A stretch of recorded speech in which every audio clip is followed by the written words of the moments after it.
Beleza. Bom, precisa de alguma apresentação? Não, vamos direto, né?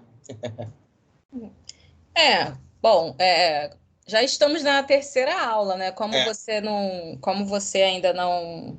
Você não se apresentou aqui pro pessoal, né? Não sei por que eu não me apresentei, mas... É porque você tem entrado um pouquinho depois, né? Mas só para o pessoal ficar ciente, o professor que vai falar com vocês hoje é o professor Júlio Tedesco. Ele é professor do IPRJ, que é uma sucursal, filial, como é que eu posso falar? É uma filial, entre aspas, aí da UERJ, que fica em Nova Friburgo, né? O professor Júlio, ele fez doutorado na Unicamp, na área de materiais, com ênfase em materiais magnéticos, né?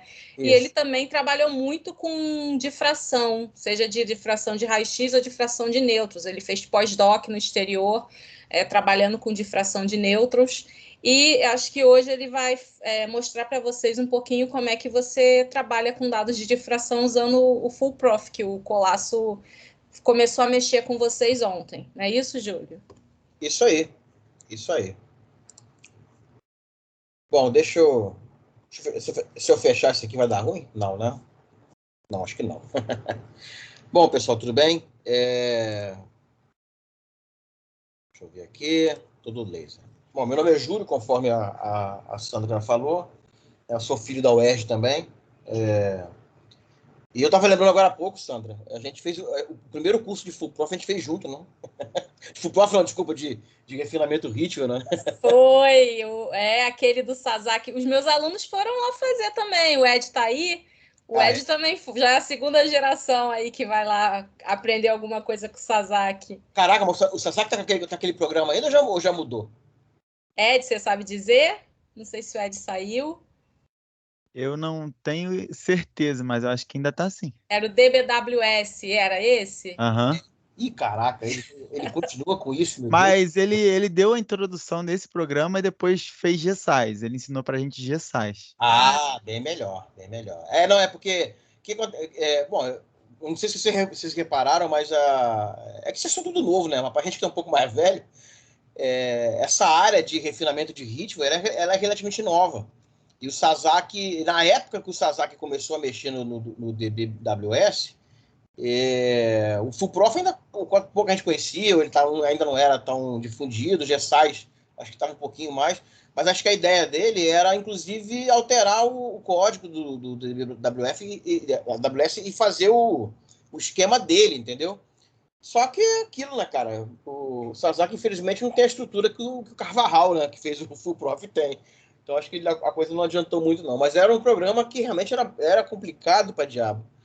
Eu não sei se a Sandra lembra exatamente do curso. Eu achei ótimo, porque ele deu algumas aulas, as introdutórias, foram realmente de raio-x e tal, e ficou muito maneiro. Eu lembro que eu saí de lá encantado. Eu falei, pô, que área legal e tal. Só que na hora do programa, meu Deus, tem hora que ele tava fazendo a coisa meio que sem saber, meio que no automático, né? Só porque ele tava pedindo. Não que seja tão diferente do Fullprof, não, tá? Porque o Fullprof, o pouco que a gente está discutindo ou mexendo aqui é muito pouco realmente para você dizer que você sai, né, sabendo mexer e tal.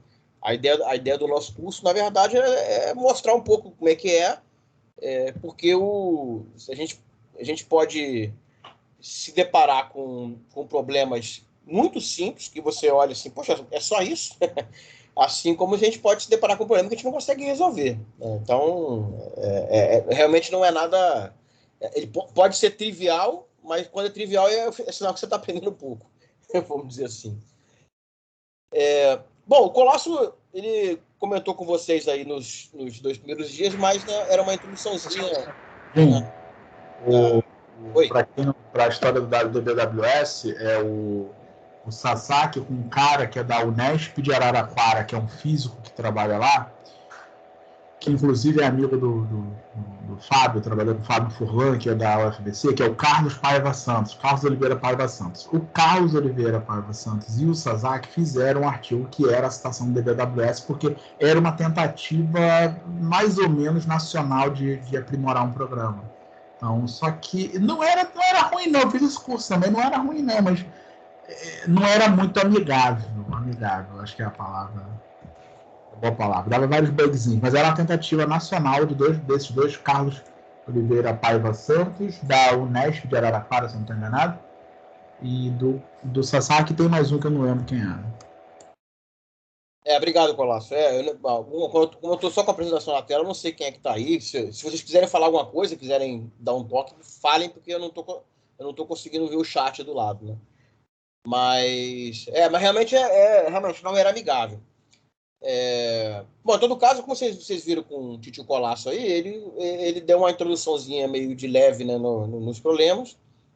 Não sei se ele falou, a gente está desenvolvendo uma apostila. Espero que esse ano saia, pelo menos. E que aí vai ficar, de repente, um pouco mais fácil até para a gente, né, preparar um curso, ou preparar um cursinho um pouco mais profundo, ou não tão superficial. Então, a ideia hoje, na verdade, é entrar um pouco mais a fundo no Full Prof. Então, eu quero ver se eu consigo resolver um probleminha ou outro com vocês. Aí, minha pergunta é, vocês conseguiram baixar os arquivos que que eu disponibilizei lá no Google Classroom? Por favor, responda, porque, como eu falei, eu não estou vendo o chatzinho, né? Eu vou ver aqui se o pessoal responde no chat e te aviso, mas Eu aí baixei, o pessoal já deu joinha. Ah, beleza, perfeito. Porque a gente vou tentar dividir o seguinte hoje. Vou mostrar um pouco alguma coisa para ver como é que é por dentro do Full Prof, e aí depois eu vou tentar fazer junto com vocês. Novamente, como a gente está com online, fica meio complicado porque eu tô com a apresentação aberta na minha frente, então eu não estou vendo o que vocês estão fazendo. E aí, às vezes, eu acho que está tudo certinho, eu vou em frente e vocês ficam perdidos atrás. Então, Não, qualquer coisa eu aviso aqui, se eles botarem alguma pergunta no chat. Não, Ou obrigado, vocês, obrigado. e vocês podem abrir o microfone também, tá, gente? Se tiver alguma dúvida aí, pode abrir o microfone e perguntar. Com certeza. Mas, em todo caso, eu tentei dividir assim. Então, eu vou tentar mostrar primeiro alguma coisa ou outra dentro do Full Prof, para vocês terem noção do que vocês vão encontrar quando vocês forem abrir. E aí, depois, a gente tenta fazer alguma coisa junto. Não, mas antes disso, o que eu preciso deixar, né, ratificar o que o Colasso já vinha falando, mas o que a gente faz, na verdade, no Ritmo, ele não é bem um ajuste, mas ele acaba sendo, no final das contas, um ajuste. Porque o ajuste os parâmetros do modelo, a estrutura do modelo que a gente está impondo, ela é um pouco mais, ela é um pouco engessada em certos termos. Mas, no final das contas, é um ajuste, né? Não deixa de ser um ajuste de mínimo quadrado. A diferença é que, se eu tenho uma reta, eu tenho só dois parâmetros de ajuste, então até na mão a gente consegue ajustar. Né? Então, a gente acaba ajustando dois parâmetros bonitinhos. No Full Prof ou em qualquer outro programa de refinamento, o que a gente faz é que tem muito maior, o número de parâmetros é muito maior, então fazer na mão isso aí começa a ficar bastante complicado. E aí, não sei se cronologicamente ficou claro para vocês até ontem, mas o Hitfield foi lá no início, na década de 70, ali, foi até 60, se não me engano. A coisa era muito complicada, porque a computação não tinha computador pessoal conforme a gente tem hoje. Aí, no início da década de 80, eu não lembro o nome do rapaz, mas eu vou comentar amanhã com mais calma. O Pauli, ele propôs um método um pouquinho mais simples, né, mas aí era mais direcionado até para determinação de estruturas, né, e depois, um pouco mais à frente, quase uma década depois, o Lebeio, que também fez algo parecido, que acabou simplificando um pouco o problema.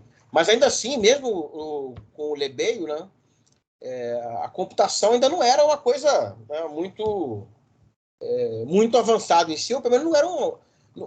As máquinas não eram tão baratas a ponto de se comprar e ter em casa, né? Talvez vocês não saibam, mas acho que na época do Palio foi mais ou menos quando o Steve Jobs está tentando lançar a tal da Next, né, que era uma empresa de computação voltada para o público científico, e que não deu certo, para você ter ideia. Então, a gente não tem dinheiro já há bastante tempo, né? O pesquisador não pessoal que tem dinheiro para ficar bancando muita coisa. E hoje, graças a Deus, a gente tem bastante programas e a gente tem também vamos dizer assim, uma capacidade computacional bem maior do que a gente já teve. Mas só, por exemplo, a gente estava brincando aí, comentando do primeiro curso de refinamento que eu fiz com a Sandra. Nessa época, eu acho que eu tinha um desktop, sei lá, 386 em casa. Não sei se a Sandra tinha computador. A gente não tinha acesso em casa, na universidade, por exemplo, era bem complicado. Aqui, não sei se a Sandra lembra, mas os computadores da biblioteca eram lentos. Às vezes você abriu até a página do sistema da UERJ, que já é uma coisa simples, era ruim de abrir. Então, a nossa orientadora de iniciação, por exemplo, acho que ela nem chegou a aprender o ritmo, exatamente porque era mais complicado de se ter essa estrutura toda, né? Bom, vamos em frente. Bom, o que é possível, né, da gente fazer com o ritmo? Aqui eu verificar e descobrir o grupo de simetria, mas esse descobrir também, entre aspas, porque não é o Rittville que vai acabar fazendo isso, na verdade ele faz parte de um dos passos, talvez um dos últimos passos, né, para que a gente consiga, quando está mexendo com uma molécula totalmente nova, né, mas a gente consegue verificar com certeza, né, na própria aquele primeiro passo de transformar um ACIF num PCR que o Colasso mostrou ontem, aquilo já é uma maneira de você verificar se o seu material tem aquele grupo de simetria, por exemplo. A gente consegue fazer ajustes ou refinamentos de posições atômicas, quando possível. A gente vai ver que algumas posições são bem fixas na célula cristalina. Fator de ocupação, vocês vão ter ideia do que é isso, mas grosso modo, é a estequiometria do material. Dá para a gente... Porque quando a gente está fazendo, a gente... Às vezes olha lá uma estequiometria, sei lá, H2SO4. Você fica, pô, que legal, bonitinha, né? Mas, às vezes, num sólido, né, esses números não são exatamente tão redondinhos assim. Às vezes pode não ser. Né? Não no caso do ácido em si, mas num sólido metálico, por exemplo. Parâmetro de rede, né, que é o tamanho daquela rede cristalina que o Colasso mostrou vocês ontem. Os parâmetros térmicos, que é o que determinam, o que caracterizam como é a vibração térmica dos átomos na rede. Fração de fase, porque às vezes a gente tem mais de uma composição dentro de um material. Tamanho de grão e estresse, a gente vai falar com um pouco mais de calma amanhã, mas dentre outras coisas. E aqui eu deixei quais são os parâmetros, eu deixei em cores diferentes, que é para destacar o que é entrada e o que é refinável, né? O que é de saída, né? Então, o que está em azul são coisas que a gente não consegue refinar dentro com o programa, ou seja, são dados de entrada, né? Então, o tipo de geometria do experimento, isso depende, vou tentar mostrar para vocês dentro do Full Prof como é que é, ou seja, se você faz uma medida de raio-x dentro do laboratório, de um difratômetro de bancada, ele tem um tipo de simetria que pode ser diferente quando você vai num síncroton, né? O raio-x de bancada é de reflexão, no síncroton fatalmente pode ser de transmissão. Então, isso às vezes, até a disposição dos detectores, pode ser que altere um pouco a maneira com que você precisa tratar os dados. Compêndio de onda é uma coisa também que o Full Prof até tem uma opção lá de fazer ajuste, mas eu sinceramente nunca usei e nem sei em que situação isso é realmente utilizável. E o grupo de simetria também, que isso não é realmente ajustável dentro do Full Prof, também é uma característica de entrada, né? Aqui em verde, aqui, né? As posições atômicas, esses fatores de ocupação, que nem sempre a gente consegue fazer ajuste. Eu quero ver se a gente depois dá uma olhada num caso que dá pau no fator de ocupação. E o que está em vermelho a gente consegue realmente fazer ajuste, porque depende hora da amostra, hora do próprio aparelho, né? ou de uma combinação das duas coisas. Bom, então, em relação a simetria em si, né? Então aqui tem a figurinha daquele plano 1-1. Reparem que isso aqui é um sistema cúbico de face centrada, né? Você tem essas esferas vermelhas aqui que representam átomos, que estão nas arestas ou nas faces. E a gente tem essas outras esferas aqui, que elas não estão nessas posições específicas, mas dependendo da simetria, elas podem ser ajustáveis em termos de posição. Aqui não está. Vamos dizer, aqui, no caso, fatalmente, a célula, os dois átomos que a gente vai colocar são só um aqui, né, e um outro que fique, de repente, numa posição dentro da célula, e os outros eles são replicáveis pelo próprio Fullprof ou qualquer outro programa de refinamento, dado o grupo espacial que você informa para o programa. E, às vezes, como eu falei, a gente consegue refinar a posição, às vezes não. Com certeza, essa esfera vermelha a gente não consegue refinar. Mas essa outra esfera, né, pode ser que a gente consiga refinar desde que ela se mantenha nesse plano aqui, né, porque isso faz parte, né, da informação do grupo de simetria. E os fatores de ocupação é que, às vezes, a gente tem falhas, né, dentro da própria molécula, né, do próprio composto, ou às vezes a gente tem substituição atômica mesmo. Então, a gente pode, por exemplo, o aço, ele, não sei se todo mundo aqui faz física, né, mas o que dá a dureza no aço são as imperfeições na rede cristalina daquela composição ferro-carbono. Na verdade, o carbono ele entra, na verdade, para causar, para promover algumas propriedades mecânicas. E uma das coisas que ele promove é justamente uma deformação na própria rede. Então, às vezes, a inclusão do carbono ele vai deformar uma rede que, eu não lembro qual é o grupo de simetria do aço, mas pode promover, por exemplo, a ausência de um determinado átomo numa rede cristalina, né? Essa ausência de um átomo, por exemplo, desse átomo aqui, dessa esfera aqui, né, pode ser que deforme, né, a célula unitária, e isso promova, por exemplo, um aumento na propriedade mecânica, uma propriedade mecânica, por exemplo, de cisalhamento e tal, porque você quebra um pouco, você distorce um pouco a simetria do material, né? E parâmetro de rede é o tamanho, né, da célula unitária em si. Parâmetro térmico tem a ver exatamente com que maneira que aquelas esferas que eu acabei de mostrar a vocês eles vão vibrar. E tem uma expressão, né, para calcular e tal, e para o raio-x o comportamento ele é parecido para todos os átomos. Então, no caso aqui, esse aqui é o fator de escala, né? Fator de escala, e a gente vai ver um pouquinho mais à frente como é que é, mas esse aqui ele vai te dar como a eletrosfera faz o espalhamento do raio-x. E reparem que depende do ângulo θ. Então, em baixo ângulo θ, ele tem uma interação muito maior. Ele espalha muito mais o raio-x, né? Então, esse aqui eu estou explicando o que é esse F aqui, que é esse fator de escala, né, fator de estrutura. Mas, dependendo de como se dá a vibração do átomo dentro da rede, né, esse fator de estrutura ele também pode mudar. Então, esse B aqui, ó, que é 0, né, para quando tem, no caso dessa linha azul, e conforme você aumenta o B, ele começa a decair cada vez mais. Isso aqui, por exemplo, indica, quando você faz uma medição de fração de raio-x, os picos com ângulo 2θ maior, eles são menores, né, de intensidade do que os picos em baixo ângulo. Isso tem a ver exatamente com esse fator de estrutura que a gente está vendo aqui.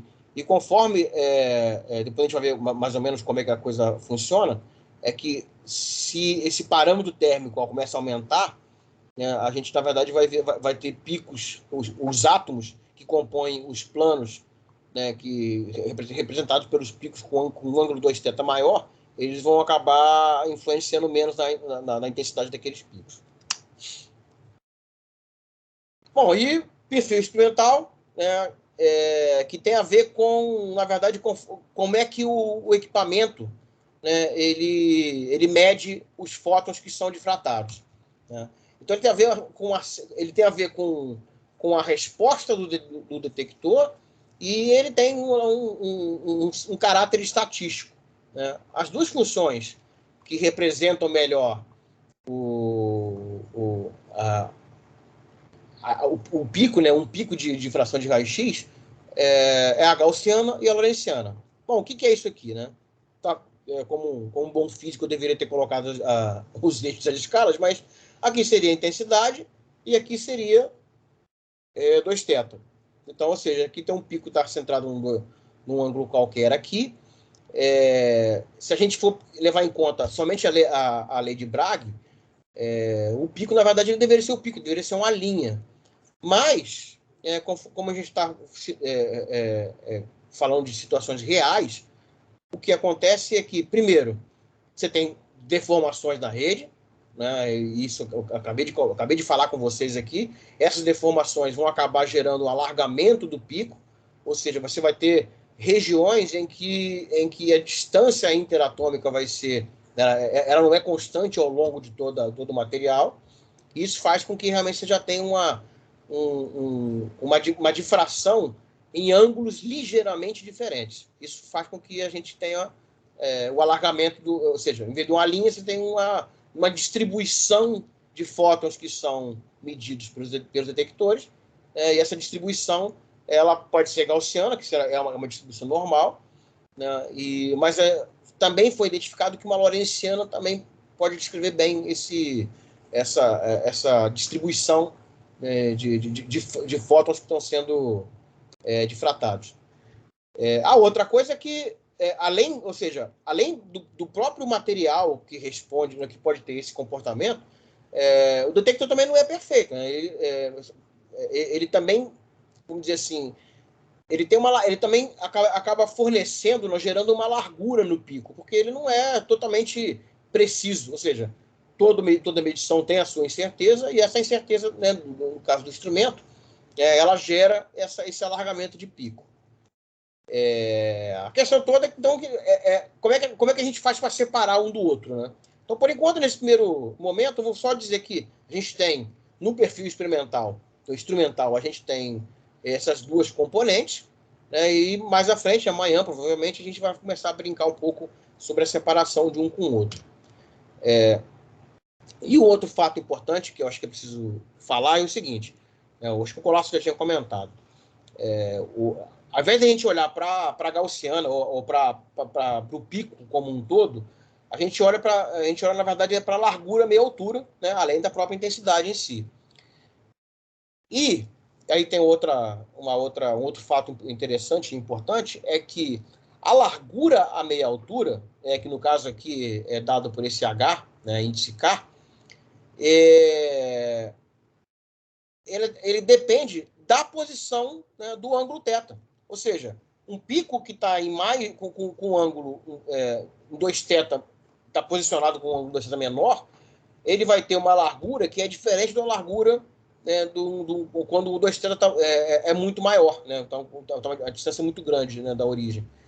E isso é um fator puramente geométrico. Então reparem que a gente tem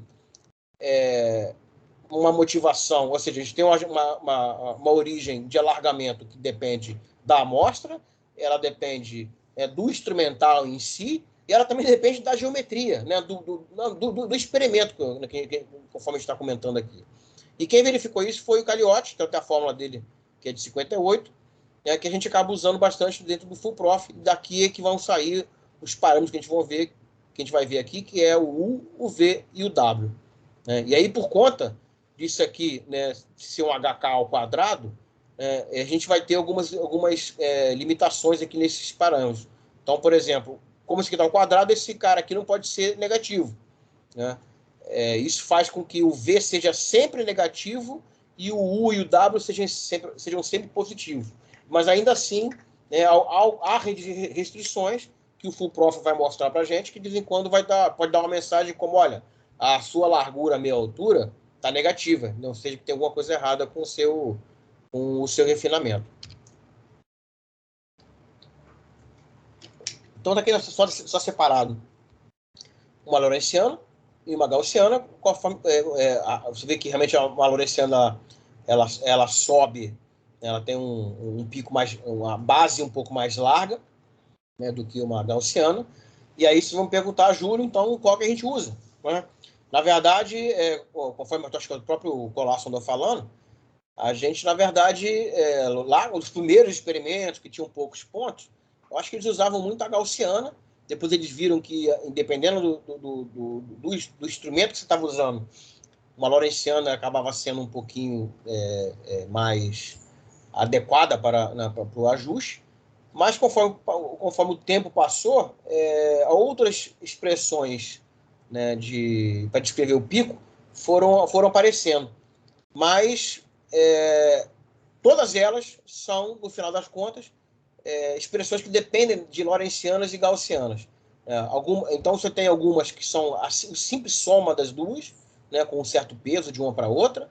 Outras são, na verdade, você tem um vínculo que algumas expressões forçam que a largura e a meia altura tem que ser a mesma para as duas, outras não, que é uma soma da largura e a meia altura, e por aí vai. E cada uma dessas tentativas ou de criações de funções que descrevem os picos, isso foi sendo...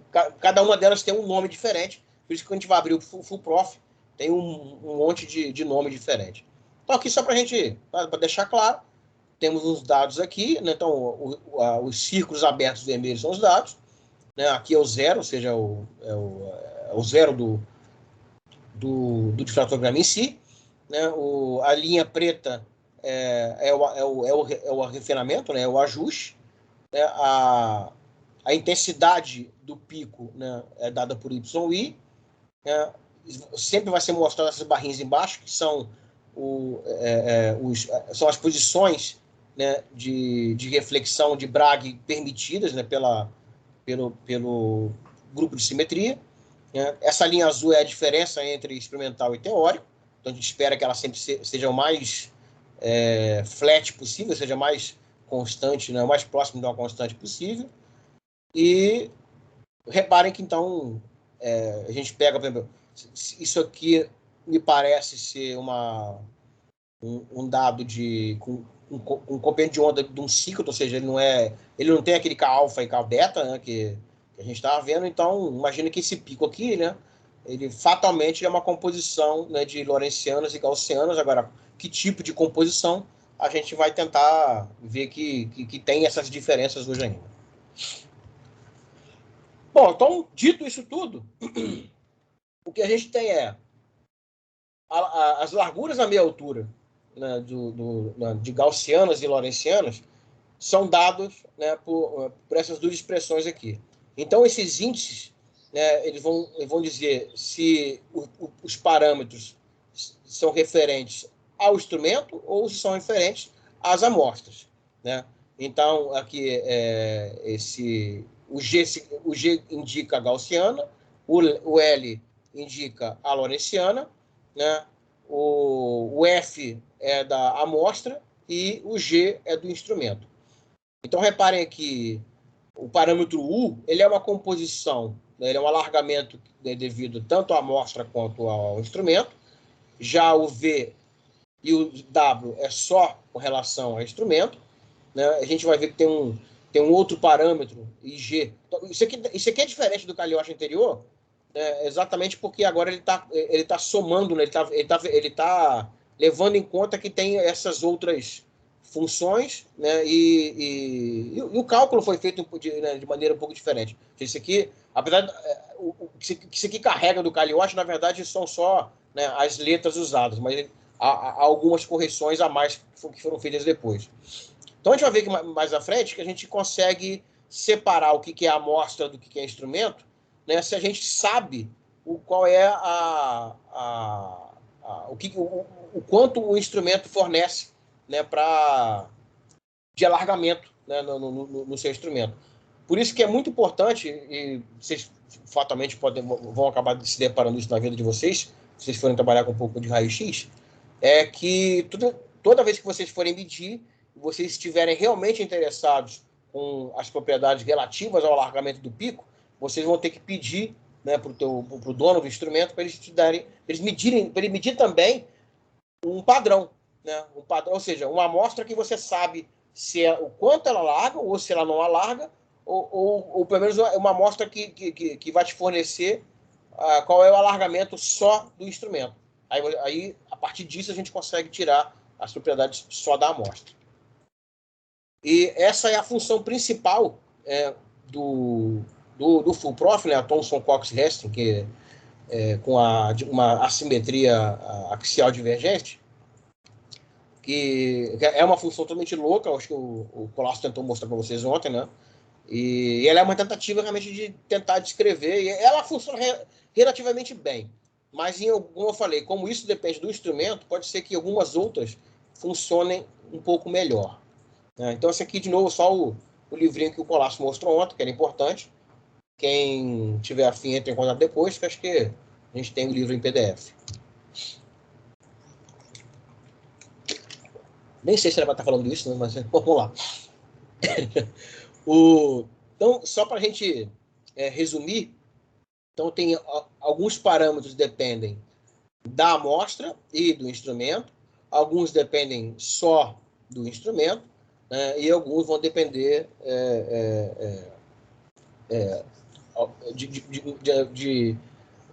de um ou de outro, ou dos dois ao mesmo tempo.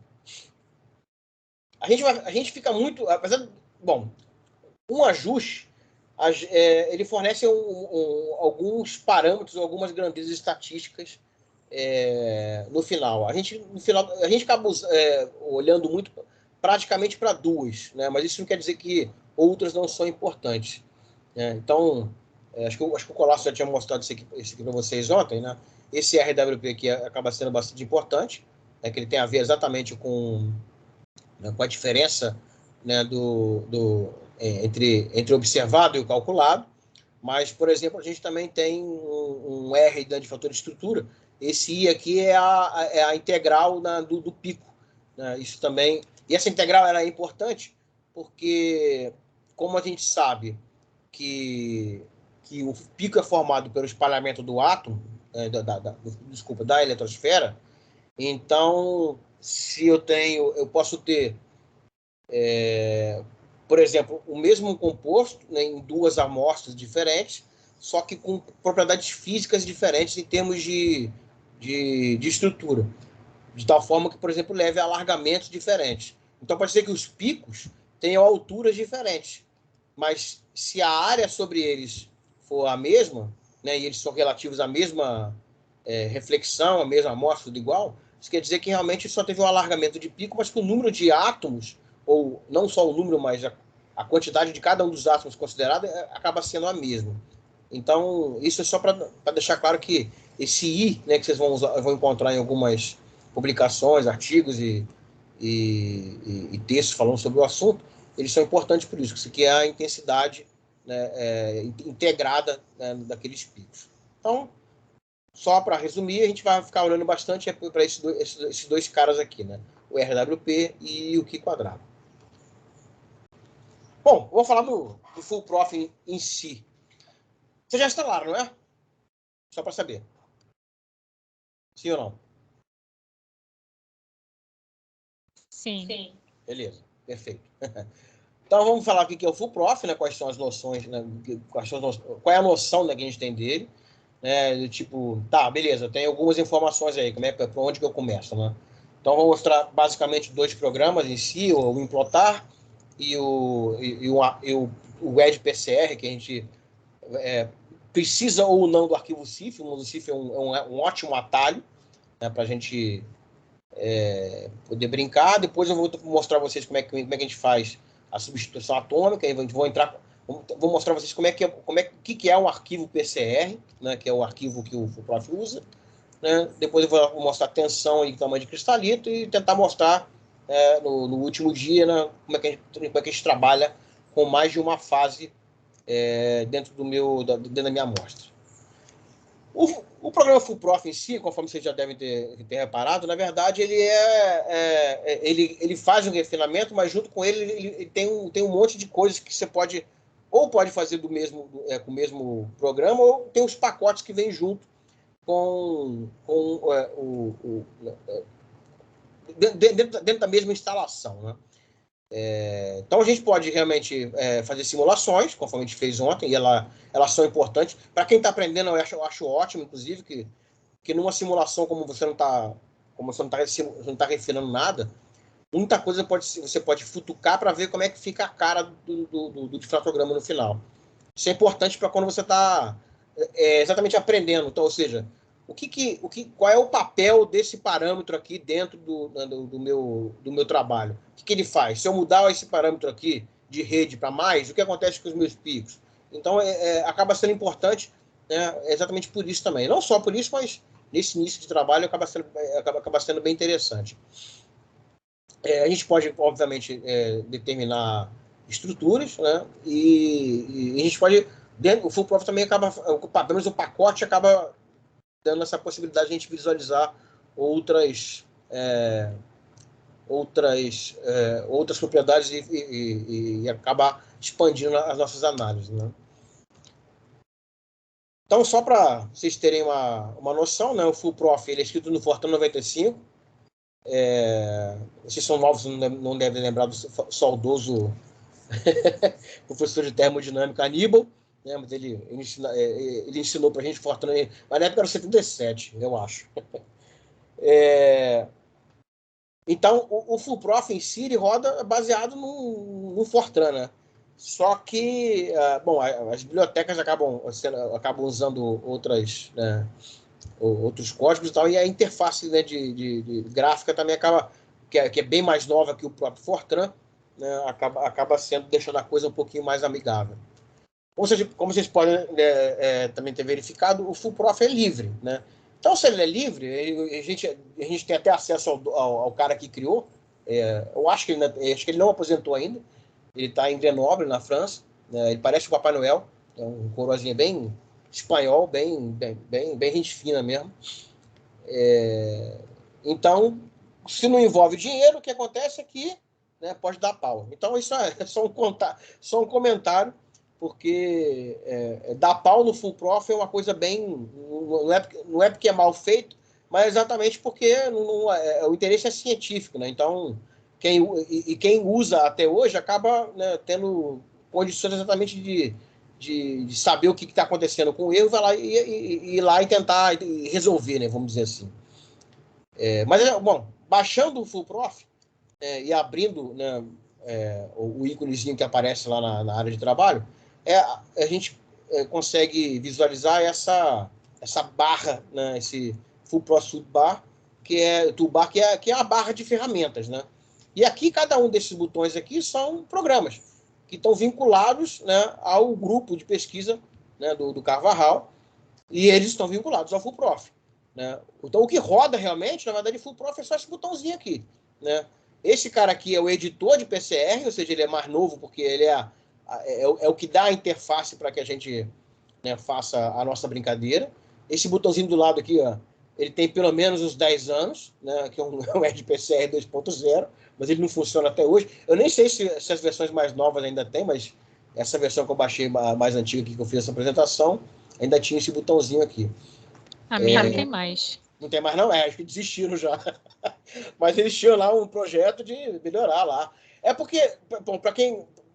Tem um aluno seu que falou que fez lá o curso do Sazak, ele estava usando o GESAIS, né? O Full Prof, então, ele é um pouquinho mais novo do que o GESAIS, e ele é um pouquinho mais aberto, vamos dizer assim. O GESAIS a gente não consegue sair da interface gráfica para fazer alterações. O Full Prof não, o Full Prof ele deixa isso aberto. Então a gente consegue... O Full Prof ele cria um arquivo chamado PCR, ou ele precisa de um arquivo chamado PCR para rodar. E o PCR ou você escreve ele na mão, que eu não aconselho, que dá um trabalho dos diabos, ou você faz ele, edita ele pelo esse EdPCR. Já o GESAIS você não consegue fazer isso. E a outra vantagem também que a gente acaba vendo, porque pelo menos até onde eu saiba, o refinamento de estrutura magnética usando o GESAIS, ele acho que é um pouco mais complicado do que no Full Prof. Mas como eu também nunca fiz, né, eu tô falando de orelhada, Porque para mim é mais difícil porque eu não sei usar o GSAS, né? Eu usei ele muito pouco. Em todo caso, a gente não vai usar todos esses programas, eu vou só mostrar alguns aqui. Mas, por exemplo, esse K-Search aqui, ele é um programa que ele é usado para poder encontrar qual é o vetor de propagação numa estrutura magnética. Esse Trior aqui e o DickVolt são programas também paralelos para você, se você tem, por exemplo, difratograma e você não sabe qual é a estrutura do material, eles também servem para você tentar encontrar quais são as estruturas possíveis, né? Esse carinha aqui já é um cara de análise, pós-refinamento, né? Ele te mostra a estrutura. Esses dois aqui são programas que a gente vai ver com os dois aqui, nós vamos tentar ver pelo menos. Eles servem para visualizar difratogramas, né? Então, por aí vai. Então, a gente não vai exatamente olhar tudo, né? Mas a gente vai olhar com mais detalhes o EdPCR, né? Esse aqui, a gente nem vai usar exatamente esse botão, porque a gente vai rodar direto do EdPCR, e esses dois aqui que são programas para a gente ver os difratogramas em si. E esse que eu falei que eu fui para o Studio, que é para visualizar o resultado final. Então, o que acontece? O FullProf, né, ele tem uma relação direta com o EdPCR, ou seja, você usa o EdPCR para poder fazer o refinamento. O EdPCR ele também está vinculado a alguns outros programas. Esse BESA-REPS aqui ele é para determinação de estrutura magnética, por exemplo, né? Esse cara aqui, acho que ele serve para pegar distância interatômica, se eu não me engano. Também tem algumas análises que usa Fourier, né? Você pode rodar o FullProf também pelo Implotar, né? E aí o Implotar ele também tem vínculo com esses programas que eu estava comentando, então o Trier 90 aqui, ou o K-Search do Supercell. E o FullProf Studio também, o que sai do FullProf a gente consegue ver, né, com o FullProf Studio, né? E tem alguns outros programas, como eu falei, o Check Group, que é para checar se o grupo de simetria que você está considerando se ele bate com o difratograma, e por aí vai. Então, só para ter uma noção dos programas que a gente tem vinculados ao FullProf. E isso aqui é um esquema antigo, né? Fatalmente, hoje em dia deve ter mais programas disso aí. Mas olhando para o FullProf em si, né, do que a gente quer olhar aqui, o que a gente precisa? A gente precisa de um PCR, e a gente precisa mesmo, para rodar o FullProf, ou se a gente estava usando só uma simulação, a gente não precisa nem do arquivo de dados. Então, ou seja, PCR mais arquivo de dados, a gente consegue fazer o refinamento. Mas se a gente quer só simular, os arquivos de dados a gente não precisa nem usar. E o PCR, como eu falei, a gente cria ele com o EdPCR. Então, vamos primeiro falar do tal do Implotar, né? Então, são dois, né? Esse aqui à direita é o 2006, né? Ele é um pouquinho mais novo. Então, eles fazem basicamente a mesma coisa, mas eles têm algumas diferenças que fazem com que um ou outro seja mais apropriado dependendo do que você quer fazer. Então, quando a gente clica, essa é a tela que a gente vê, né? Bonitão lá. Quando a gente vai abrir um arquivo, né, nesse botãozinho aqui, onde é que está? Aqui, ó, o botãozinho, ou no file aqui. Aqui está até amplificado, não é tão grande assim a telinha, mas ele também vai abrir essa telinha para você escolher que tipo de arquivo que você está abrindo. Então, conforme eu comentei esses dias aí, né, o Carvajal ele fez, como cada detector em cada centro de pesquisa que você encontra no mundo, ele tinha vamos dizer assim, uma maneira diferente de apresentar os dados, né, de exportar os dados. Ele foi fazendo isso aqui conforme a coisa, né, conforme ele tinha acesso, né? Então, cada um desses aqui, ó, Brookhaven, por exemplo, na Inglaterra, esse D2B aqui, eu acho que é na França, se não me engano, inclusive onde ele trabalha, o ILL com certeza lá em Grenoble. Então, ele foi fazendo isso conforme os equipamentos que ele tinha acesso. Inclusive no Panalyticals, né, que é o da Philips também, que foi durante um bom tempo um dos principais difratômetros que a gente vê de bancada. Então, primeira coisa, é bom você saber como estão os seus dados. Hoje em dia, realmente, os experimentalistas já acabam, os sistemas já foram meio que desenvolvidos para sair esse XY, que é mais fácil da gente trabalhar, né? E é assim que fica a cara, né, de difratograma depois que a gente abre. Esse aqui tá bonitinho, né? Que é de um LAB6, um extra boleto do Antônio. O background dele tá bem flatzinho, bonitão. Então a gente consegue abrir. Essa parte é importante exatamente para a gente ver. Dá para dar zoom aqui não vou dar porque não é uma foto, né? Mas dá para dar zoom, ver se tá tudo certinho e tal. E principalmente vou dar uma olhada no background. Porque o background, quando ele tá assim, retinho, flatzinho, conforme essa figura, o tratamento dele no Full Profit é fazer ele com a função, né? Você escolhe lá qual a ordem da função e tranquilo, né? Fica muito fácil de tratar. Só que às vezes você pode pegar um negócio meio tosco conforme esse aqui, né? Esse aqui é um ômio alumínio 2, né? Ele foi medido com... era uma célula de pressão. Aqui estava 0,3 gigapascal, então, ou seja, não tinha nem pressão aplicável, é só a célula fechada. Mas reparem que o background fica um negócio muito louco, os picos ficam bem mais alargados. Por conta de ser uma célula de pressão, a gente nem tem um intervalo de 2 θ muito grande. E aí, nesse caso aqui, o ideal é que a gente consiga utilizar um background diferente, né? No caso aqui, né, isso é uma ferramenta legal no Full Prof, é que ele consegue fazer interpolação de pontos do background, né? Então, dá para vir aqui, depois eu vou mostrar a vocês, né, o Point Selection aqui, a gente consegue pegar pontos de background e exportar num arquivo e usar ele depois no EdgePCR. A outra coisa que dá para fazer com esse cara aqui, né, além de rodar o Full Prof, que é através desse botão aqui, é que depois do arquivo já, da coisa já refinada, a gente consegue exportar, né? Porque o Full Prof, na verdade, ele cria um arquivo chamado .prf, que o Windows, ele entende ele como pick rules, alguma coisa que ele não abre com o negócio, não tem nada a ver. A gente tem que, inclusive, a primeira vez que você roda, você tem que dizer para o Windows qual é o programa que você quer usar. E aí, quando você abre o arquivo, ele te dá realmente a linha preta, que é a linha do refinamento, ele te dá os dados, as posições nas reflexões e essa diferença aqui que eu acho que é bonitinha, né? E é importante porque você consegue exportar a partir daqui um arquivo de multicoluna, onde você tem os pontos observados, né, o que foi calculado, a diferença e a posição de Bragg. Né? Esse é o tipo de arquivo que ele dá.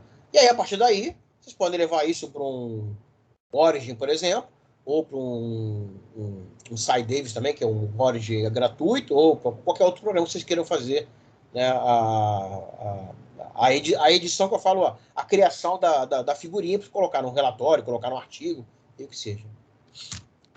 Eu vou mostrar um exemplo para vocês, né? Vocês devem ter visto lá uma pasta, né, um arquivo comprimido, que é uma amostra minha, é o Praseodymium número 2. Né? Eu vou dar algumas informações para a gente poder fazer o refinamento dela. Eu sei que ela é uma amostra que cristaliza nesse grupo especial aqui, que é o FD-3M. É uma simetria cúbica. Os dados que vocês receberam, eles foram medidos num difratômetro de bancada. Então, foi usado uma fonte de cobre.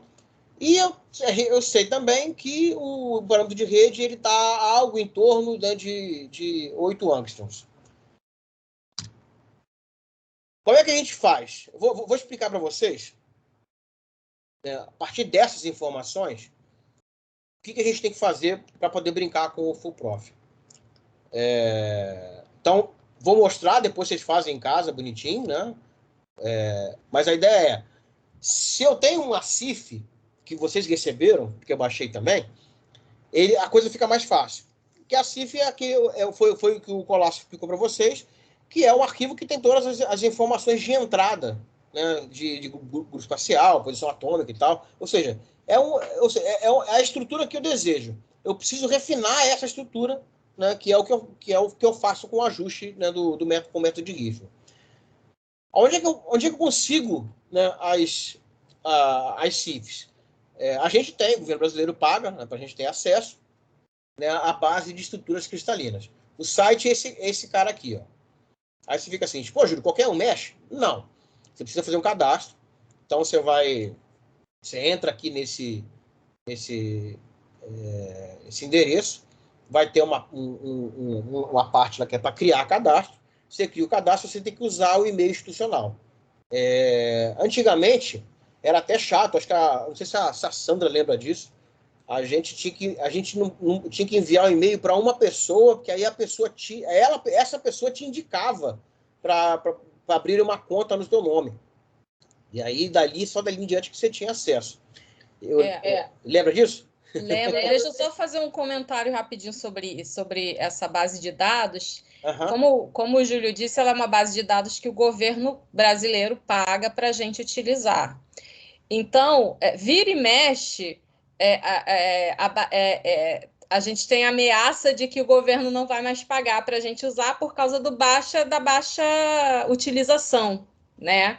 Então, pouca gente acessando. Até um dia desses, a Natália recebeu do professor Sasaki, inclusive, e me repassou o e-mail, que novamente estava tendo esse problema, de que pela ausência, né, por poucos acessos, o governo estava querendo parar de pagar a base de dados. Então, a gente sempre, quando dá um curso assim de Hitvel, de tal, a gente sempre pede para os alunos acessarem aí o máximo possível para a gente poder manter e justificar esse pagamento, né, que o governo tem realizado para a gente poder utilizar essa base de dados. Então, hoje em dia, é isso mesmo que o Júlio falou, antigamente era mais difícil, uma pessoa que tinha que pegar nossos e-mails e autorizar o acesso, acho que agora é mais fácil, né? Tanto que os meus alunos já conseguiram esse acesso.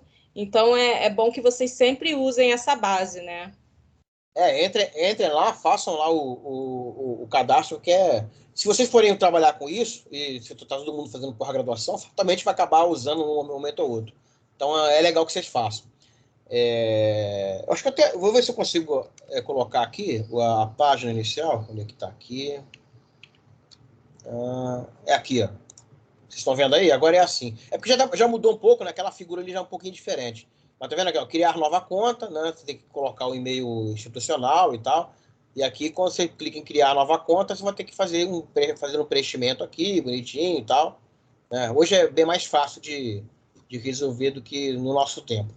Eu coloquei o link aqui no chat, vou colocar lá também no Classroom para o pessoal acessar e quem vai trabalhar com isso fatalmente vai ter que usar essa base de dados. Então, vocês já podem, quem ainda não é inscrito, né, pode tentar se inscrever, mas lembrando que tem que ser e-mail institucional. Durante um tempo, eu vou te falar, cara, quando eu fiz um e-mail na época com o e-mail da Unicamp, naquela época do Sasaki. Aí depois, como eu saí da Unicamp, eu troquei, botei meu e-mail normal, do Gmail, e funcionou durante um tempo. Até que eles cortaram minha conta, deu certo. Aí eu tive que trocar, entrei em contato com eles e tal. Falei, agora eu não estou mais usando aquele e tal. Aí eu botei do IPRJ de boa. Eu tenho, acho que a conta desde a época do Sasaki eu tenho. Não, é porque o meu e-mail era da Unicamp, agora não tem mais aquele e-mail, né? Então, se precisar de usar alguma coisa, eu não consigo usar, né? Verdade. Bom, mas uma vez que vocês entram nessa base de dados, eles te dão... o site te dá acesso a algumas coisas. Esse Crystallography Open Database aqui, por exemplo, é de graça. Você nem precisa entrar por ele. Se você digitar CORD, por exemplo, no Google, vocês vão conseguir entrar. Só que como é uma base de dados muito aberta, você encontra muita besteira lá dentro. Às vezes você vai procurar um CIF, você encontra um CIF que ele não tá incompleto, então você tem que ter um certo cuidado. Mas quebra um galho de vez em quando, né? Então, por exemplo, tudo depende do que você está fazendo, né? O pessoal de mineralogia acaba usando muito esse aqui também. E a gente não vai usar muito esse aqui, né? Que é o famoso ICSD, né? Eu conheci isso ainda na época da minha iniciação científica ainda. E é aqui que se você está procurando um composto orgânico, fatalmente você vai acabar encontrando ele por aqui. E foi aqui que eu também baixei os CIFs que eu deixei lá disponível para vocês. Beleza? Então, beleza. Vai abrir uma telinha dessa, então aqui é só um recorte dela. E aí tem várias maneiras de procurar. Vou deixar vocês brincando depois com isso aqui. No caso, como eu estava querendo o Prazeodymium número 2, né, ou eu boto aqui PR espaço AL e coloco, né, que eu quero só 2 átomos, né? Ou seja, se eu não colocar nada aqui, ele vem com um monte de composto que além de Prazeodymium e alumínio. No caso aqui eu coloco lantânio, tá? Botei land, lantanídeo, lantanídeos. Dá para usar essa lupa aqui também. Aí, dali, ou você clica direto em Run Query aqui, né, que vai te mostrar um monte de resultado, ou você faz o passo a passo. Primeiro conta aqui, aí ele vai te mostrar o quanto tem aqui. Porque cada busca que você faz, ele vai te listando aqui as buscas que você tem. Então, né, no caso, eu usei esse método aqui, poderia ter ido direto com o Prazeodymium. Clica ali, aparece aquele monte de coisa, clica aqui e ele vai aparecer um negócio parecido com isso aqui. Então, reparem, eu tenho uma coluna que é o código da CIF, esse HMS é o grupo de simetria, aqui qual é a estrutura, né, qual é a forma da estrutura, né, o tipo da estrutura, o título do trabalho onde foi publicado, né, a temperatura, isso é importante, essas duas colunas são muito importantes de olhar, porque como a estrutura cristalina depende tanto de temperatura quanto de pressão, às vezes você pode acabar baixando uma CIF que foi obtida numa situação diferente daquela que você tá brincando, entendeu? Então, por exemplo, tem uma 773 de temperatura, apesar da pressão ser baixa. Isso fatalmente vai fazer com que os parâmetros de rede sejam diferentes. Então, dá até para, inclusive, selecionar que tipo de... que coluna você quer colocar, né? Aqui é o ano, por exemplo. Então, nesse aqui é um botão Column Selection, você consegue escolher que colunas você quer aqui. No caso, eu coloquei só como exemplo, eu baixei uma CIF que está lá naquele arquivo, né, .rar que vocês baixaram. Beleza? Então, eu acho que vocês têm, né, depois de vocês descomprimirem, esses 2 arquivos aqui, correto? Sim. Sim, vai parecendo aquele programa antigo do Silvio Santos, né?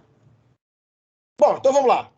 O que a gente vai fazer agora? Todo mundo abrindo aí o Full Prof, né? Barrinha aqui bonitinha aqui, belezinha? Então, bom, algumas dicas. Vocês vão trabalhar durante muito tempo numa pasta só, vocês podem vir aqui, ó,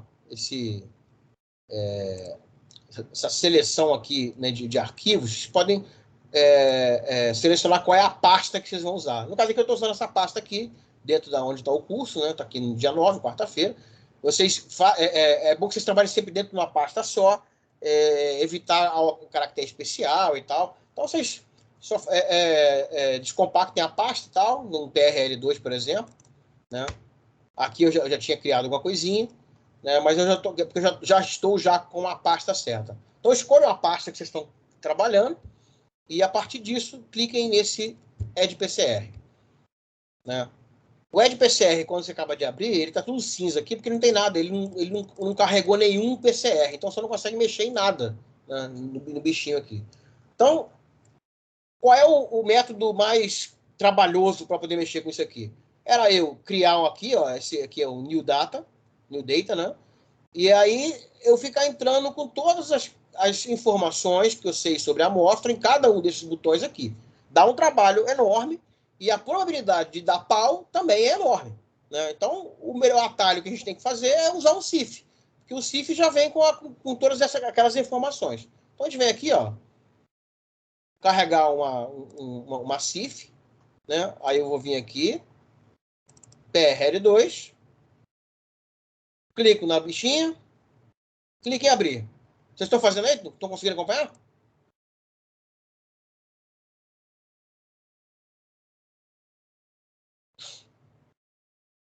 Estamos. Beleza, pertinho, é perfeito. Abre o microfone mesmo, senão a gente vai ficar aqui, ficar falando sozinho durante um tempo. Bom, o que acontece aqui? Aqui eu posso escolher entre raio-x, nêutron ou time of flight. Time of flight. Depois eu vou explicar a vocês o que é certinho. A gente vai trabalhar com raio-x, vai ficar com raio-x mesmo. Aqui ele já até mostra algumas informações. Realmente, o parâmetro de rede A, B e C, como é cúbico, então os três são iguais. Alfa, beta e gama também é igual a 90. E já é próximo daquilo que eu estava esperando. Ele já me mostra também o meu grupo espacial. Isso aqui, como é um raio-x, não tem fase magnética nenhuma, né? Tem algumas informações atômicas aqui, posição, tipo, B, que é aquele fator de parâmetro térmico, e a ocupação que a gente vai abrir, daqui a pouco a gente vai ver o que ela é. Então, beleza. Daqui a gente dá o OK. Então ele carregou, todos os botões ficaram aqui acessíveis. O que a gente vai fazer agora é salvar como. Beleza? O dado que vocês baixaram aí é PRAL2. Então vocês escrevam PRAL2, né? .PCR. Acho que o .PCR não precisa. Mas por que a gente pode fazer isso? Porque eu tenho uma dica. Se você está trabalhando com um dado e você nomeia o PCR com o mesmo nome do arquivo de dados, ele não vai ficar te pedindo para abrir, vai ficar abrindo telinha para te pedir o dado, porque ele já vai direto no dado que você está mexendo. Tá bom? Então, beleza, salvou, e aí roda nesse botão aqui que é o Run Full Prof, né? Esse bonitinho aqui. Conforme a gente fez ontem, vocês fizeram esses dias,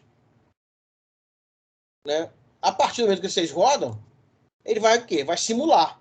Tanto que ó, a linha de base é totalmente reta, toda zerada, né? Ele cria os picos bonitinho e tal. E aí eu quero que vocês gravem isso aqui bonitinho, porque a gente vai olhar. Eu devia ter feito uma outra coisinha antes, mas vamos olhar primeiro com isso aqui. Então, beleza. Ele, né, rodou um ciclo só, não tem que ir quadrado, tá zerado aqui, exatamente porque ele está só simulando. Certinho? Todo mundo conseguiu fazer isso aqui? Chegou até aqui? Sim ou não? Chegamos. Beleza. Então, beleza. Vou fechar isso aqui. Fechei e vou dar um reload. Beleza? Vou fazer outra coisa, porque, como eu falei com vocês, o ideal, na verdade, é, antes de mais nada, eu olhar para os dados. Né? Então, vamos aqui abrir o implotar. Certo? Aqui o implotar bonitão. A versão que já é de 2019. Vamos aqui agora abrir o dado. Então, é o XY, lá, o dado, estou fornecendo a vocês o dado como a coluna de 2θ com intensidade. E agora a gente vai, lá na pasta que você estava brincando, abrir o PRAL2. Então, isso está muito parecido com aquela simulação que a gente fez, né? Os 3 primeiros picos estão ali, crescendo, bonitinho. O quarto é bem pequenininho, baixinho, do lado, né, do maior pico. Tá com cara de que é isso mesmo, né? E o principal é que o background, ele não é todo torto. Ele é um background que aparentemente a gente consegue fazer ele usando um polinômio de ordem n lá no Full Prof. Bom, dito isso, vou voltar agora no Full Prof e vamos fazer vamos ver como é que fica o refinamento. Então eu vou só minimizar. Aliás, vamos fechar isso aqui. Não vou mudar isso aqui mais. E vamos mudar isso aqui agora, né, dentro do Edge PCR, né, que estava lá, que tinha acabado de simular, a gente vai mudar para ajuste. Então vamos, patterns, vai abrir a bichinha aqui, né? A gente vai aqui em data file pick shape, vamos mudar do formato livre para um XY, que isso costuma dar pau. Se vocês esquecerem disso, ele não vai rodar, ele vai dar uma mensagem de erro que ele não está conseguindo fazer o ajuste, né? Ou seja, ele nem abre nada. A segunda aba, a gente vai mudar do cálculo do difratograma para o raio-x. A gente vai manter o compêndio do cobre, porque é o que a gente está trabalhando. E aqui a gente vai manter, na última aba, o Thomson Cox Hastings Silduvolt. Ok? Vamos dar o ok aqui também. E Vamos agora para as fases. Beleza? Aqui tem uma informação enorme aqui que vem com a CIF. Isso aqui vocês podem mudar, né? Na verdade, ele está só dizendo... Esse aqui é o site, tá?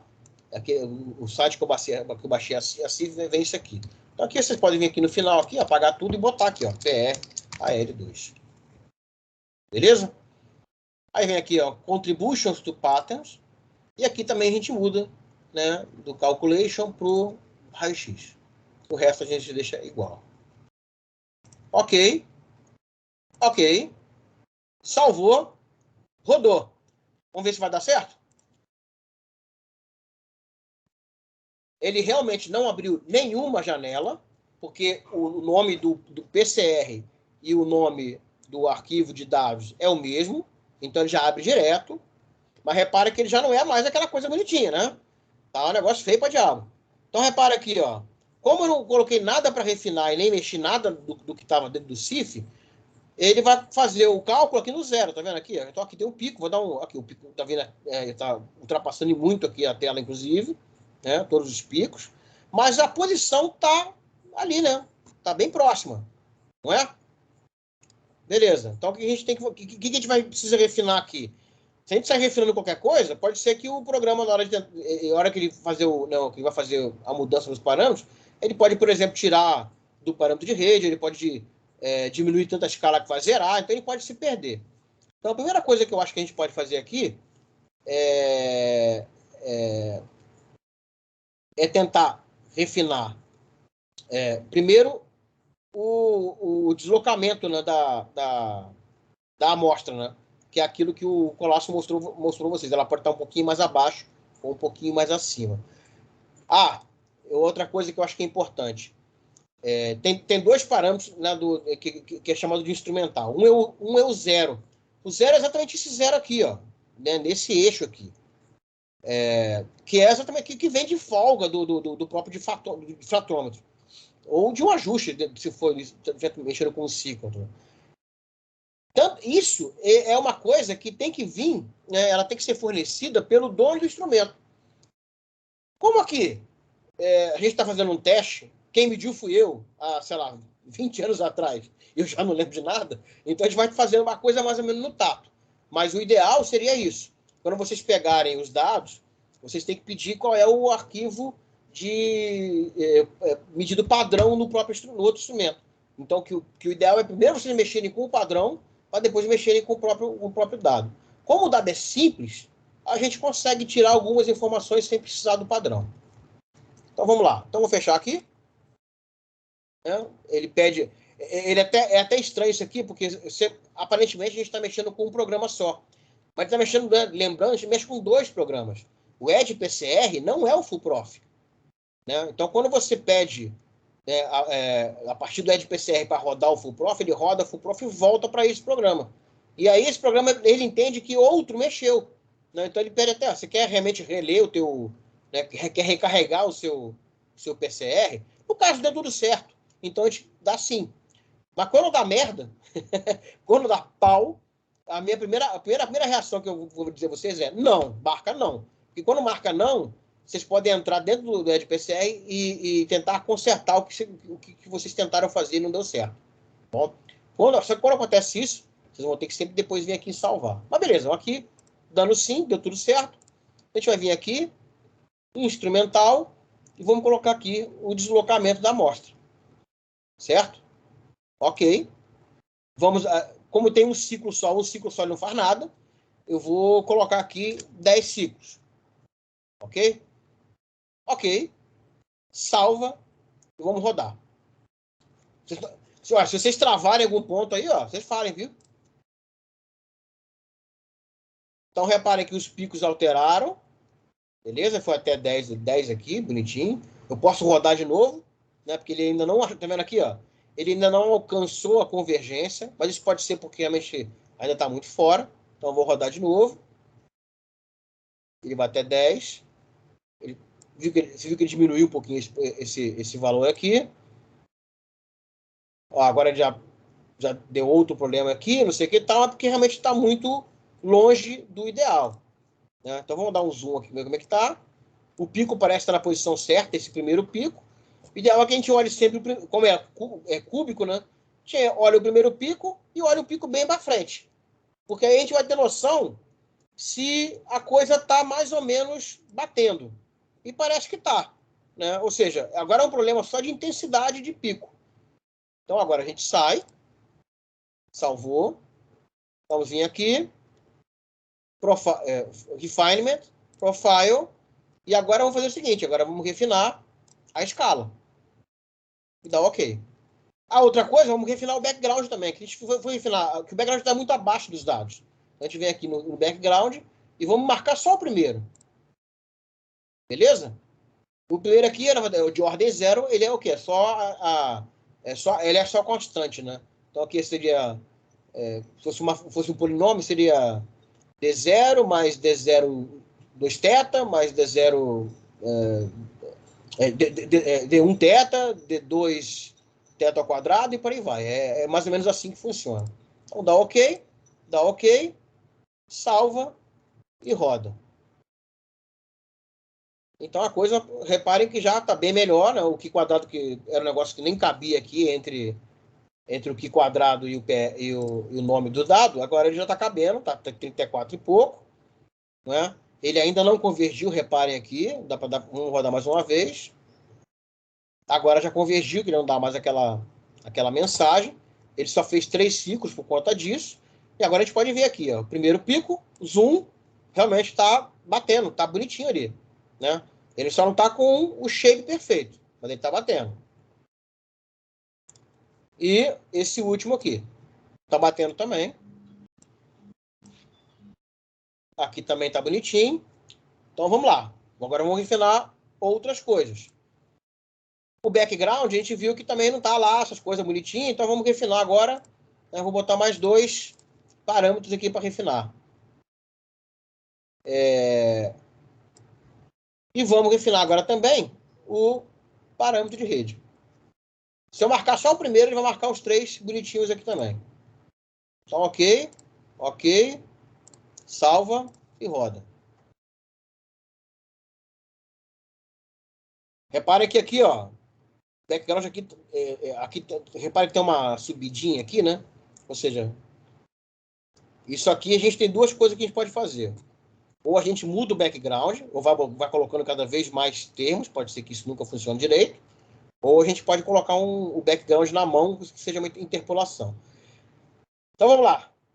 Aparentemente, agora tudo está batendo, né? Vocês vão dando zoom, vão ver que a coisa está batendo. Né? Ou seja, a posição de Bragg está legal. O que está ruim aqui? O perfil. Então, esse primeiro pico, a gente pode ver, a primeira coisa que a gente vai ver, o perfil não está legal, mas além disso, já dá para ver que tem uma certa deformação. Né? Um lado aqui, ele sobe mais devagar do que o outro, que desce um pouco mais, desce mais rápido, vamos dizer assim. Se a gente for para o terceiro pico, né, a gente não parece que isso é tão grave assim. Mas já que a gente não sabe, a gente precisa agora refinar com aqueles parâmetros de U, V e W lá. Então, a gente fecha, vamos para cá, vamos aqui agora, refinar o W e vamos refinar o X. Tá bom? Esses valores aqui são os valores que já vêm na CIF. Já são valores, acho que o Brenner nem na CIF, ele é o valor padrão do Full Prof, porque se estiverem zerados, ele não consegue rodar, tudo dá pau. Então, como a gente está tentando, como a gente também não sabe exatamente, né, o que era para vir, beleza. Então, ok, salva e roda. Reparem que já deu uma boa melhorada, tem pico que está bem ajustado aqui, a gente vê pela linha azul, não é? Então, vamos olhar agora como é que fica. Zoom aqui. Ó, realmente ele tem um problema aqui no formato do pico, né? Ele está tentando ajustar, mas aparentemente esse cara aqui sobe mais lento do que aqui. Vamos ver aqui o pico mais intenso. Aqui já está um pouquinho melhor, mas ele parece que está perdendo um pouco essa informação aqui, né, dessa caída aqui, né?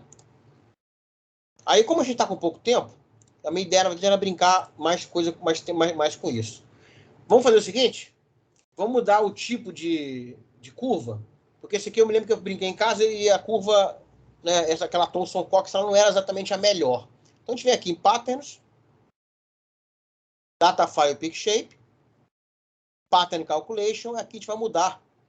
Né, a gente vai colocar uma pseudo-void com simetria axial. Com uma simetria axial divergente. Ok. Aí dá um ok aqui também. Tem que fazer a mesma coisa em fases. Então vem aqui, Phases, Contribution to Pattern. Aqui a gente muda também. Certo? Fechou. Ok. Salva. E antes de rodar, vamos ver aqui em Refinement. Já viu o que mudou. Né? Profile. Aqui agora não tem mais o X e Y. Né? O W vai continuar aqui. Aparece um eta 0. Esse eta 0 é o peso, né, das duas, né, entre gaussiana e lorentziana. Então vamos marcar ele. E aí eu vou pedir para vocês fazerem o seguinte. Zerar o U, zerar o V e zerar o X. Desmarcando ele. A gente vai deixar marcado o W e vai deixar marcado o eta 0. E vamos ver como é que fica. Vamos ver que vai ficar um pouquinho melhor. Ok. Ok. Salva. E roda. Reparem que já melhorou bastante. Sem precisar fazer muita coisa. Não é?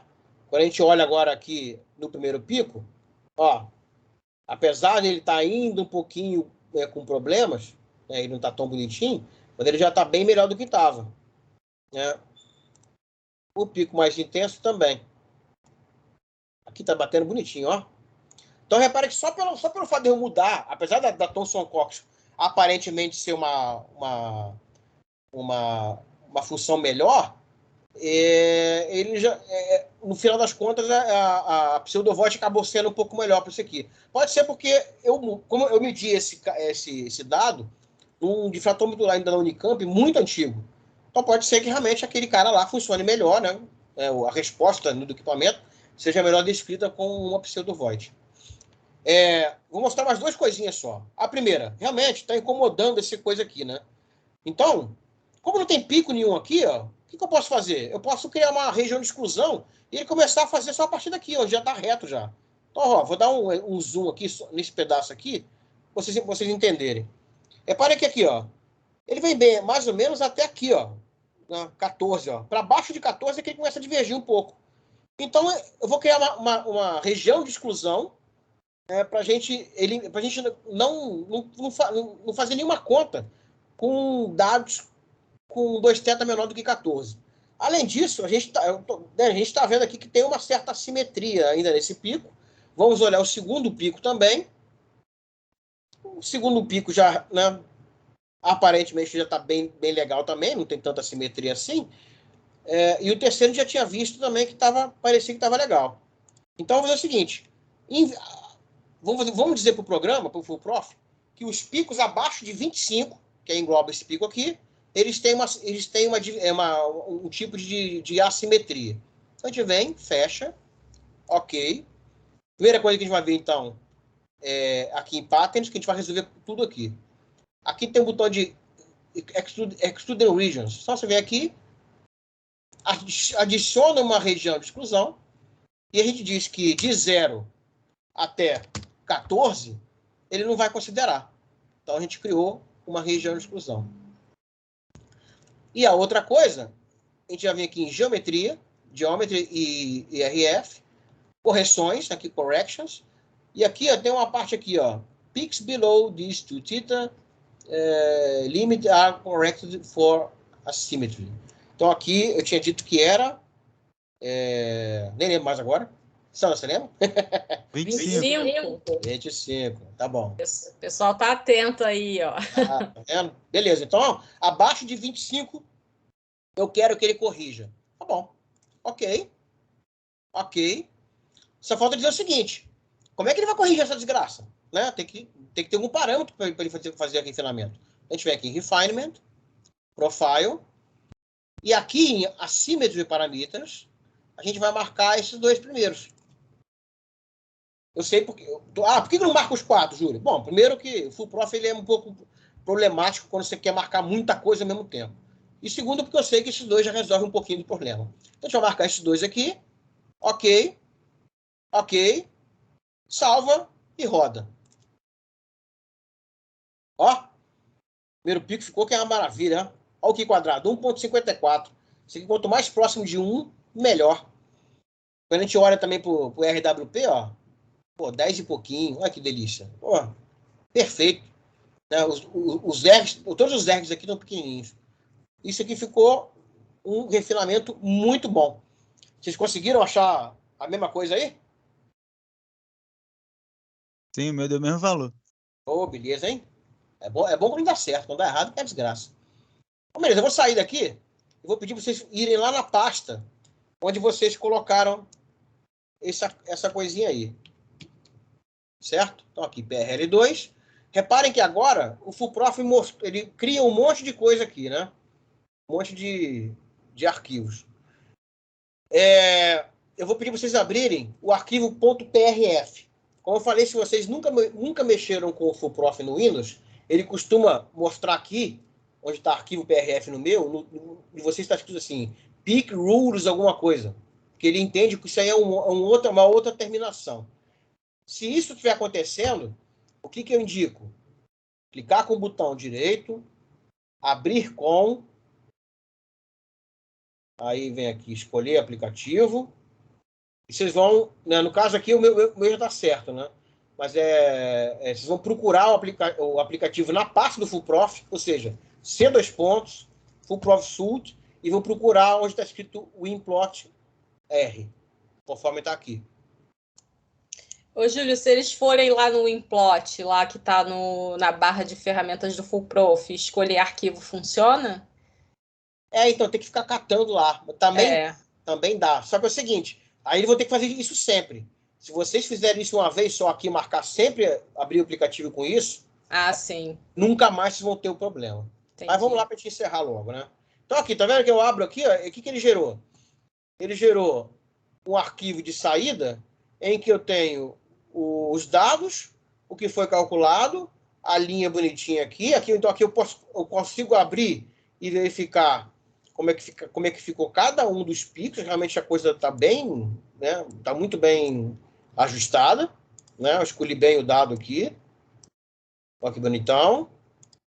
E aqui essa linha azul aqui está bem próximo de zero. Só esse finalzinho que não está legal. Bom, na verdade, para fazer melhor o refinamento, o que eu tenho que fazer agora é entrar lá na parte de parâmetro de parâmetro térmico, né? E também, né, os outros, né, o U e o V também, né? Tem que acabar de refinar, né? Esse aqui é o ponto. Agora é ir seguindo o que o próprio livro indica de que a gente pode fazer. Mas aí a minha sugestão faz desmarca alguns parâmetros, marca outros. Por exemplo, parâmetro de rede parece que está tudo bom, né? Porque os picos estão batendo. Então a gente não precisa mais refinar parâmetro de rede, pode desmarcar. A escala deixaria marcada, porque está legal, né? Tipo assim, o que você pode mexer em outra coisa com relação à intensidade, a escala pode acabar sendo alterada, então deixaria marcado. O background também parece que está de boa, acho que não precisa mexer em mais nada. Então, basicamente, é isso. Eu estou tentando falar um pouco mais rápido, porque são 3h30 já, né? Mas vocês conseguiram abrir essa tela aí? Sim ou não? Sim, abri. Beleza. Perfeito. Verdade. Para terminar, tá? Vamos fazer o seguinte. Esse aqui é outro site muito bacana. Porque vamos lá. Vou fazer melhor. Vamos voltar lá no EdgePCR. Se eu vir aqui em Refinement, Atomos, eu tenho a penúltima coluna aqui, ó, tá, OCC, esse aqui é Occupation, é ocupação. Isso aqui, na verdade, tem a ver com a estequiometria.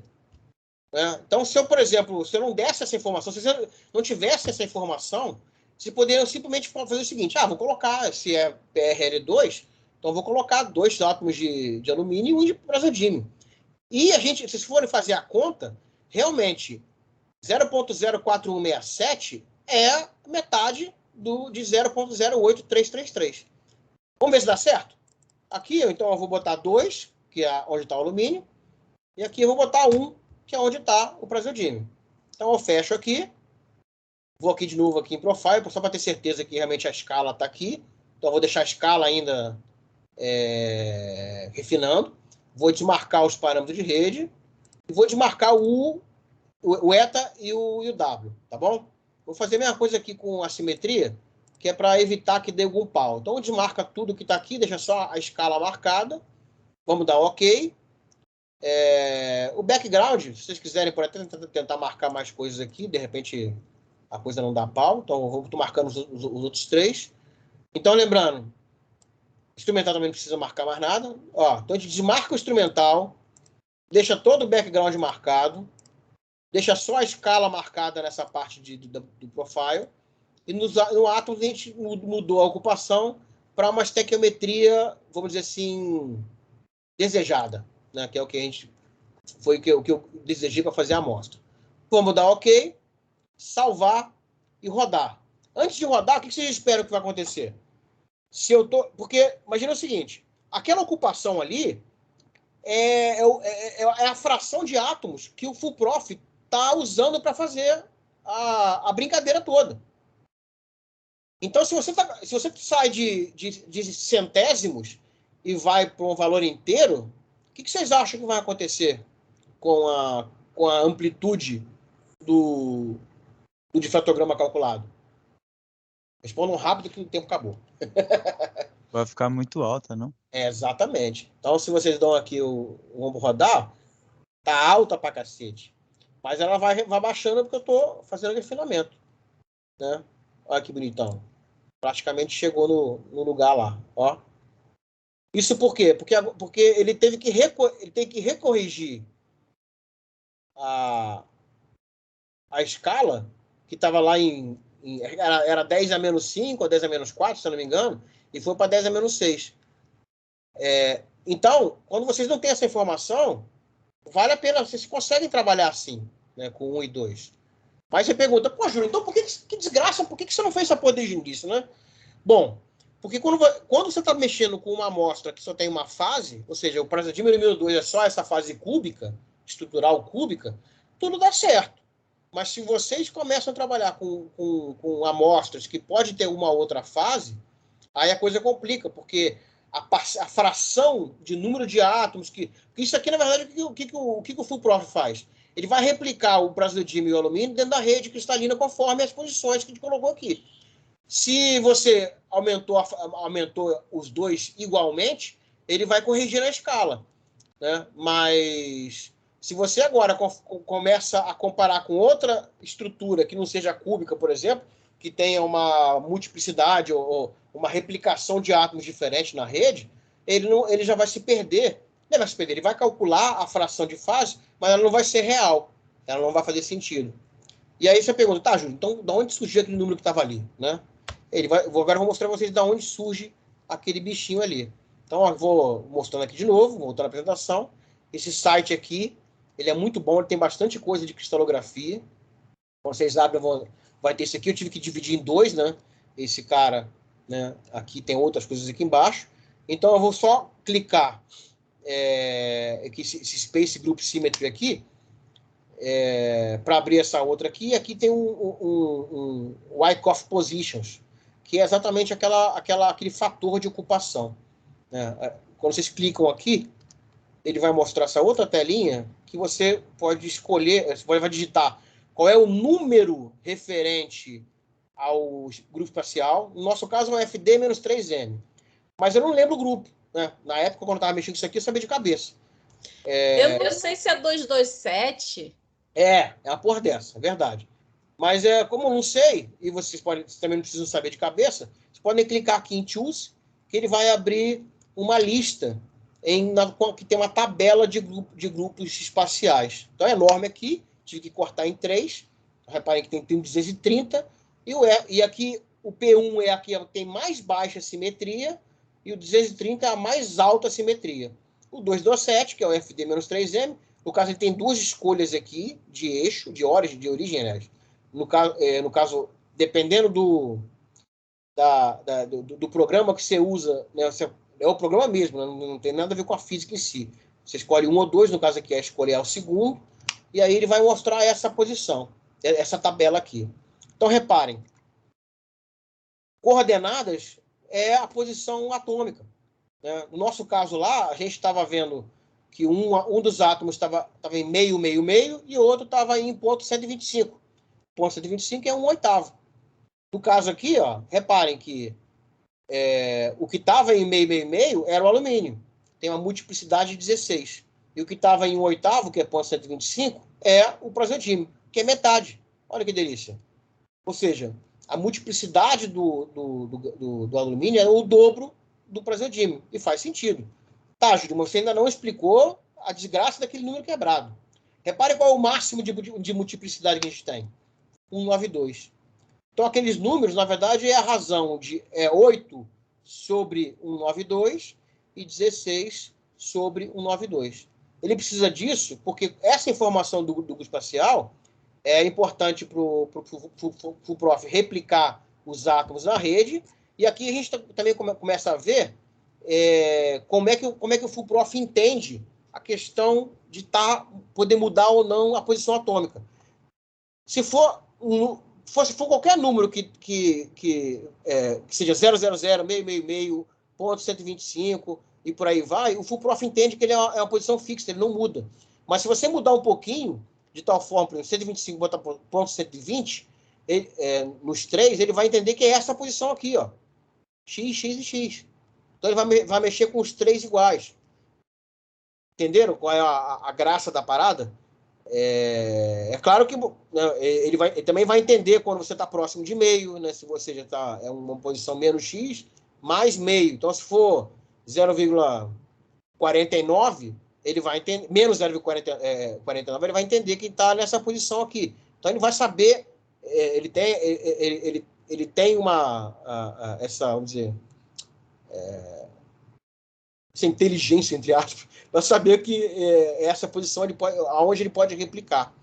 E, por fim, né, essas duas colunas é o grupo de simetria, é o ponto de simetria, ou seja, conforme a posição que o átomo ocupa, ele tem um tipo de simetria que é caracterizada por esse sítio de simetria aqui, e essa letra Wyckoff, ela é o que caracteriza essas posições aqui. Então, nesse caso aqui, se vocês olharem para a CIF, né, lá naquele site da base de dados, o praseodímio vai estar na posição 8A e o alumínio na 16D. Então, é isso aqui. Na verdade, essa informação de 8A e 16D é a que já vai dar essa informação aqui, né, das possíveis posições, né, dos átomos. Isso aqui, eu me lembro que eu cheguei, na hora que eu estava aprendendo, ficava futucando, eu tenho quase certeza que se a gente mudar meio, meio, meio e colocar qualquer uma dessas outras aqui, a gente não vai ver diferença significativa dentro do refinamento. Mas eu posso estar falando besteira. O legal é brincar com isso aqui mesmo. Beleza?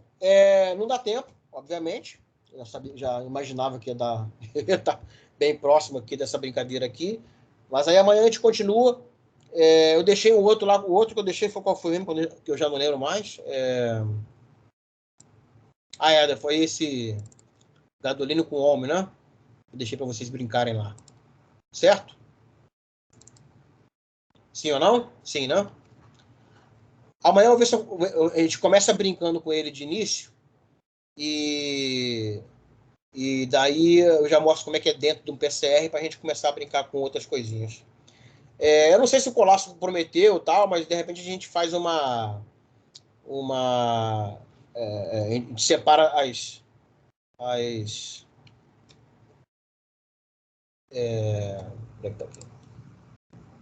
a gente separa as apresentações para deixar com vocês, se vocês darem uma olhada aqui. Eu já estava no final já não tinha muita coisa para poder mostrar a vocês, já era pouquinha coisa já. Na verdade, eu queria mostrar só por dentro do PCR como é que é, eu mostro só amanhã logo no início da aula, e depois era uma coisinha para mostrar para vocês que, se vocês repararem bem, talvez seja a última coisa que eu possa falar com vocês, é que se vocês olharem dentro da pasta do FUPROF, tem uma pasta chamada Examples. E ali tem vários arquivos de dados com vários arquivos PCRs. E dentre eles, né, tem um arquivo chamado exemplo, realmente chamado example, que é um arquivo que ele explica quais são o que é o PCR e o que é o arquivo de dados. Então, se você abrindo qualquer um daqueles PCRs ali rodar, ele vai rodar um arquivo de dados e vai te mostrar um refinamento. É para vocês brincarem mesmo. A minha sugestão é pegar o parzinho, né, criar uma pasta diferente, copiar para dentro dessa pasta e ir brincando. Essa amostra com Terb e Cobalto que eu passei a vocês, eu ia acabar mostrando um pouquinho isso. Mas vocês brinquem em casa, tranquilo, depois, para a gente poder vir continuar amanhã. Tá bom? Alguma dúvida? Vocês podem falar, gente. Não? Certeza? Mas a Júlia também já é meio que expert nessa parada aí, né? Eu tô reparando isso também. A Júlia não deve ter dúvida. Ô, Júlia, não tem nota aqui, não. Eu não vou dar nota pra ninguém, não, tá? Então, pô, precisa...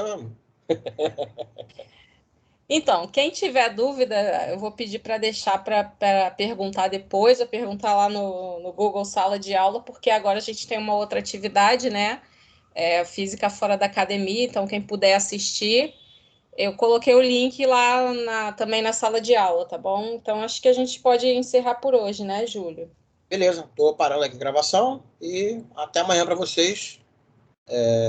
Vou separar também o material para vocês baixarem, tá? Vou deixar tudo certinho lá no Google Classroom, tá bom?